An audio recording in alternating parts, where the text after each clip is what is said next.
یہ بگھی چلتے چلتے راستوں سے گزری، تھوڑی دور پر ایک پرندے کا وہی جوڑا چگ رہا تھا، اپنا جو چگا لیتا نا لے رہا تھا، اس کو چھینک عین اس کے سامنے آ گئی، اور جب چھینکا تو ناک کے راستے سے وہ چاول کا دانہ کود کے وہیں گرا جہاں وہ پرندہ چگا اپنا لے رہا تھا۔ جیسے اس کے سامنے آیا اس نے چونچ مارا اور اٹھا لیا۔ اللہ والے نے کہا پتا نام کس کا ہے، تو نے کھا تو دیا تھا مگر تیری قسمت میں نہیں تھا، اللہ نے تیرے حلق کے نیچے نہیں جانے دیا، دیکھ اس کی قسمت میں تھا، تیرے منہ سے ہو کے بھی واپس آ گیا، اللہ والے کے قدموں پہ گر گیا، وہ گر کے بولا حضور میں سمجھ گیا اللہ حق ہے سچ ہے، اس کا پروگرام بالکل فکس ہے، ہاتھ بڑھا کے مجھے کلمہ پڑھا دو۔ سبحان اللہ سبحان اللہ۔ اس کا پروگرام بالکل سچ ہے، میں مان گیا، مجھے کلمہ پڑھا دیں، مجھے کلمہ پڑھا دیں، اور کلمہ پڑھ کے داخل اسلام ہو گیا۔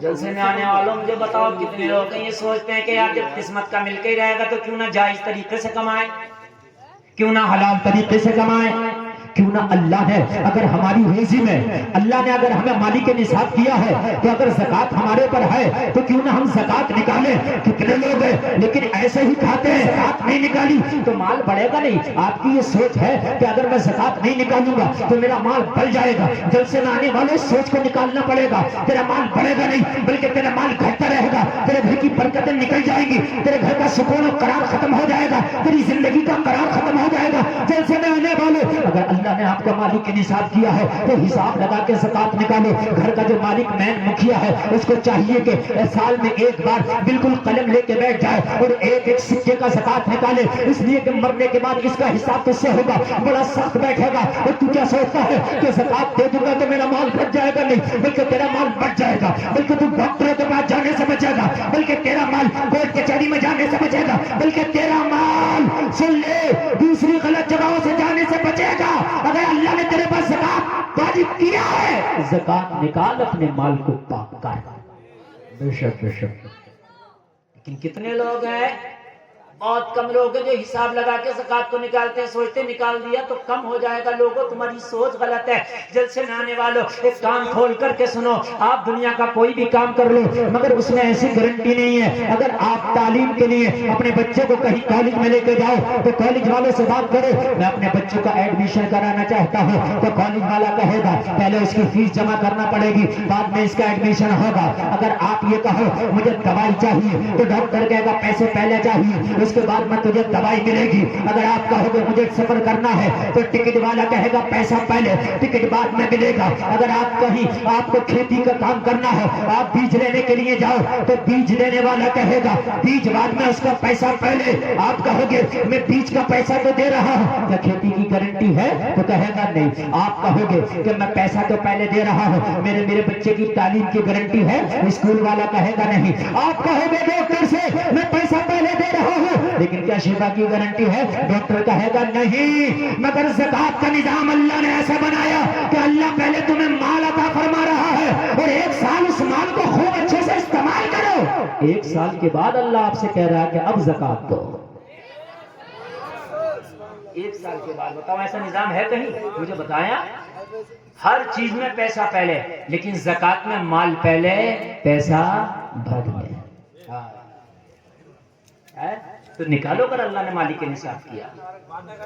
بعض آدمی ایسا ہوتا ہے میرے بھائیوں کہ خود تو نکل جاتا ہے لیکن وہ زندگی میں زکوٰۃ نہیں نکال پاتا، خود نکل جاتا ہے لیکن زکوٰۃ وہ نکال نہیں پاتا۔ اگر زکوٰۃ نہیں نکالو گے نا جلسے میں آنے والوں بڑا خطرناک مسئلہ ہے، بہت خطرناک ہے۔ تیرے گھر والے کھائیں گے، تیرے بیوی بچے کھائیں گے،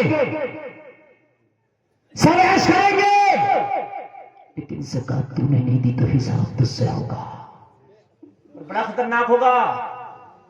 قبر میں پیر لٹکے پڑے، قبر میں اگر مدرسے کا کوئی رسید کاٹنے پہنچا تو جان نکل جائے، جان کہتا بڑا بیٹا گھر پہ نہیں ہے، بعد میں آئیے، اب چھوٹا بیٹا گھر پہ نہیں ہے، ابا جی تمہارا جانے کا ٹائم ہو رہا ہے، جو دے دو اپنے ہاتھ سے۔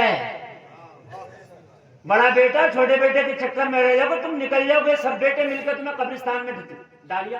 بے شک۔ ہاں، اور مرنے کے بعد پھر بڑے پھل لائیں گے، بڑی فاتحہ کرائیں گے۔ جتنے پھل مرنے کے بعد لا رہا ہے ابا کی فاتحہ میں، اتنا اگر زندگی میں لے آتا تو ابا بڑا جوان اور تندرست دکھائی دیتا مرنے تک۔ صحیح بات بتا رہا ہوں، کم سے کم 10 طرح کا پھل ہے فاتحہ میں، اور ابا زندہ تھا، پسینے میں حالت خراب تھی، زندگی میں تو یہ بھی نہیں دیکھ رہا تھا کہ ابا کی حالت کیا، کم سے کم آرام دے دوں اس ابا کو۔ بڑھاپے میں بھی خوب کھیت پہ جا رہے تھے ابا، سمجھ رہے ہیں؟ یہ سیب اتنے اتنے انگور اور اتنے انار تو نے پہلے ابا کو کھلا دیے ہوتے تو زندگی تو برکت جتنی ہے ہونا ہے، لیکن ابا رہتا ہٹا کٹا ہے۔ مگر ابا کا بھی حال کیا ہے کہ ابا نے پوری زندگی اس اولاد کے لیے کمایا، جب بوڑھے ہو گئے، کھانسی آنے لگی اور بالکل سانس پھولنے لگی تو اب بیٹے حج کی درخواست لگا دو، تو حج جوانوں سے تو حالت خراب ہو جا، بوڑھے سے حج ہو جا، اب وہ وہاں جا کر ہو رہا بلڈنگ کے بالکل دروازے پہ کھڑا، بعد بالکل اپنے جو اس کا کمرہ، کہہ رہا میری بلڈنگ کھو گئی۔ ارے تو کھو گیا، تیری بلڈنگ کھو گئی، بتا مجھے۔ ارے صحیح بات ہے بالکل، وہاں کھڑا کر رہا میری بلڈنگ کھو گئی۔ ارے تیری بلڈنگ کھو گئی ہے، تو کھو گیا، بلڈنگ تو وہی ہے۔ تو 60 سال کے بعد تو یار ہوش ویسے بھی خراب ہو جائے۔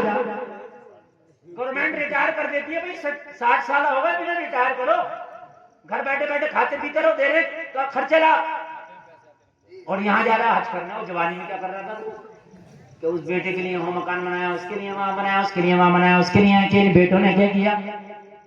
اگر اللہ نے تمہیں اس قابل کیا کہ تمہاری بدن میں جان ہے تو حج میں کرائیں پیسے سے، بیٹے خود کر، اور زکات اگر واجب ہے تو خود دو، کسی کا سکہ آیا تو اس کا سکہ دو، کسی کا تمہارے پر قرضہ ہے تو دو، کسی کا مال ہے تو دو، اور حرام طریقے سے بالکل روزی اپنی کاروبار کرو گا۔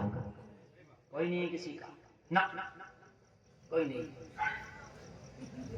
یہ بچے جو اولاد جن کے لیے تم کر رہے ہو نا، جو اولاد بچپن میں اولاد بڑی پیاری لگتی ہے، ماں باپ کو بھی اولاد کو بھی۔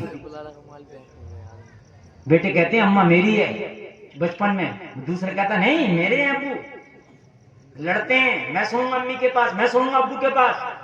اور جب یہ جوان ہو گیا، ابا بوڑھے ہو گئے، تو کہنے ابا تیرے ہیں،